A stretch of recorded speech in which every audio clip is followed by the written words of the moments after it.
সর্বপ্রথম প্রশ্ন থাকবে, কোন নবীকে এমনি কুয়ায় ফেলে দেওয়া হয়েছিল? ইউসুফ নবীকে। ইউসুফ আলাইহিস সালাম। আলহামদুলিল্লাহ। কোন নবীকে দীর্ঘ বছর ঘা পাছড়া হয়ে ভুগেছিলেন? আয়ুব নবী। আলহামদুলিল্লাহ। তোমার জন্য লাস্ট একটাই প্রশ্ন করব,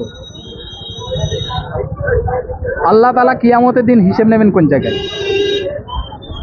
আমরা যাকে বুঝি হাসুরের ময়দান, ওই ময়দানটার নাম কি? আরাফাত। আলহামদুলিল্লাহ। আমাদের তরফ থেকে ছোট্ট একটা উপহার, একটি নামাজের মতো। আলহামদুলিল্লাহ। আপনার কেমন অনুভূতি লাগছে? আমার ভীষণ দারুণ দারুণ খুশি লাগছে, মনটা ভরে গেছে। আপনার পরিচয় শুনে আমি উত্তর দিতে পেরে গর্বিত। আলহামদুলিল্লাহ, অবশ্যই। আপনাকে পেয়ে আমরাও খুব খুশি যে আপনি 3টে প্রশ্ন সঠিক উত্তর দিয়েছেন।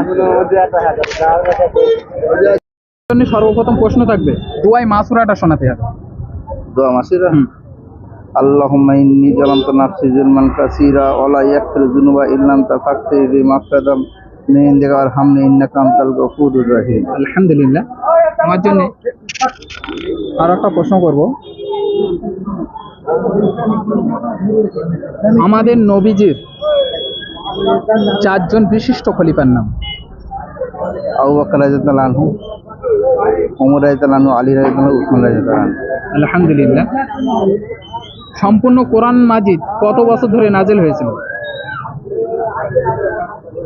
23 বছর। আলহামদুলিল্লাহ। আমাদের তরফ থেকে ছোট্ট একটু উপহার। আপনার অনুভূতি কেমন লাগছে? খুব ভালো লাগে। দোয়া করবেন আমাদের জন্য। আসসালামু আলাইকুম।